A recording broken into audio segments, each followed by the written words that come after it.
Uh, oh, Tom, hello. Where are you? There you are. I have a question. Okay. I'm just curious as to how you feel how dreams relate to consciousness. Okay. We are multi-dimensional creatures, okay? We live in various virtual realities. The dream reality is one reality in which we exist. Right at the end, this morning's lecture, I said something about all realities are basically equivalent. There's no real difference. There's nothing more fundamental about, say, this reality than the dream reality. The dream reality is just as fundamental as this reality. Neither one is better or more important or more significant. It's just another reality. So we live in these two realities, this universe by day and the dream reality by night. Two different realities we exist in, and we exist in those two realities because they both have value to us. Here's a place in this physical universe where we interact, and there's certain kinds of feedback, but there's some things you just can't do here. It's very difficult because this is a very sticky kind of environment. You go to the dream reality and all sorts of other things are possible, all kinds of scenarios to test your level of ego or to give you opportunities to choose the right thing. You know, these are all growth opportunities. In that dream reality, there's a lot more flexibility at what can be presented to you. It's not contained within the context of just this reality frame. So it's just another reality frame with fewer constraints that we learn, live, and grow in. So dreams are as important as the not dreams. They're just different. They're both schoolhouses. So the dreams then, like, are questions that are being answered or guides? All of the above. Everyday life? It's all of the above. Dreams can be lots of things. Dreams just can be replay of something you've worked hard on. If you're in some kind of big campaign to send out letters and you spend 12 straight hours licking envelopes, you'll probably go to bed and dream you're licking envelopes. You know, that's not because there's a great lesson in it. That's just because you're just saturated with licking envelopes at that time. You know, dreams can be all sorts of things. Dreams can be given to you, you know, guides. We talk about guides. Now, guides are just your personal interface with the larger consciousness system. A guide just kind of bubbles up out of the system when you need them, and the interface is consistent. They're your guides, your interface to the system. And sometimes you will be given dreams, experiences, because these are good experiences that you need, things you need to learn, opportunities to learn something. Let's say you're working on not being such a control freak, okay, that you control everything. So they'll put you in a dream where you're doing something and suddenly you can't control everything. You know, you want everybody to come into this room because you know something terrible is going to happen. You can't get them to do it. Nobody will pay any attention to you. You know, so you get upset and you get frantic and you start hollering or whatever. And the more you work at it, the less control you have. Nobody pays any attention. Well, these are just dreams given to you because that's the lesson you're working on. So it gives you an opportunity to deal with it in circumstances that you can't have here, that are different than the circumstances you have. So sometimes they're given, sometimes they're just produced. Sometimes it's because it's things you're working out here. You're working things in relationship, or you're working other kinds of things out, so you work on them in your dreams. You know, the dream isn't really about the action that takes place. It's about the meaning of that action. It's what lies underneath that action. So dreaming is an important part of our education. Lots of opportunities, and it's varied how it applies to us. Do you do a lot of meditation? Do I do a lot of meditation? Actually, I don't. I used to. Before I even met Bob Monroe, I had learned to meditate, and I found getting point consciousness very, very simple. Matter of fact, the very first time I ever tried to meditate, I got lost entirely in the larger consciousness system and kind of got back to this reality and had lost like 45 minutes of time. You know, it just disappeared. So I had found meditation very easy, and I did meditate very frequently.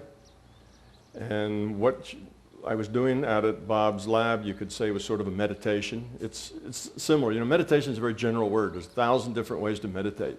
You can meditate with music. You can meditate, with looking at things. You can meditate with breathing. You can meditate with mantras. I mean, they're all different ways of doing the same thing. But meditation is a tool.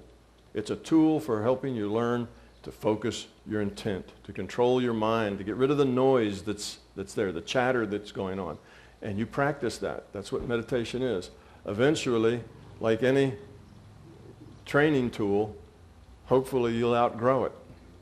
You get to a point where you really don't need the methodology anymore to get there. You can put your mind in that quiet, calm space kind of instantly, whenever you want to.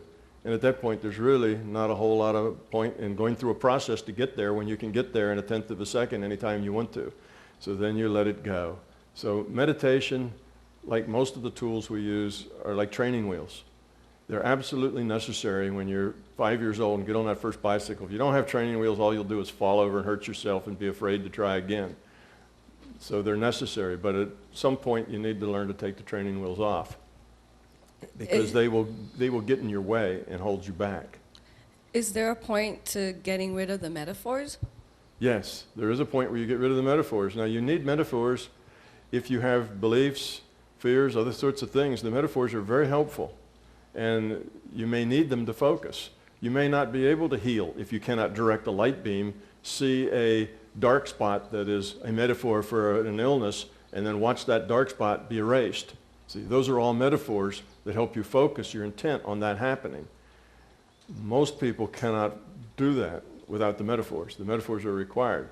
You will find, though, that your metaphors, your tools that you use, change as you change. I've changed tool sets several times. You use these tools and they suit you then, and then later, well, they don't suit you so much anymore. So then you invent new tools. Tools should be personal. You're using somebody else's tools is not efficient. You're different. You're unique. You ought to create your own tools.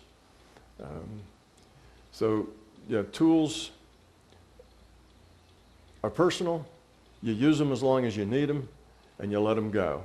If you need them forever, use them forever. If you can outgrow them, you can let them go. It's just whatever you happen to need. But there's nothing wrong about tools. I don't want to leave the impression that tools and metaphors are, kindergarten stuff, and you shouldn't use those and try to outgrow them and get rid of them. That's not it. Use the tools. They're important. They're necessary. They're valuable because we are who we are in this reality frame. It's really hard to be in this reality frame and not think that you have to move to get from A to B. It's kind of natural here. So we use tools to allow us to do that. In that case, the tool is the tunnel. Tools, there's all sorts of meditation tools. And most of them are just you fill your head with nothing to keep all the chatter away. Is what they amount to. Hi, Tom. Quick question. In the evolution of our species, when was the ego created? When was the ego created? I think the ego wasn't necessarily created with our. You see, again, you're confusing the body with the evolution of our species. That's the same with the evolution of the virtual reality frame simulation that evolved us, physical bodies.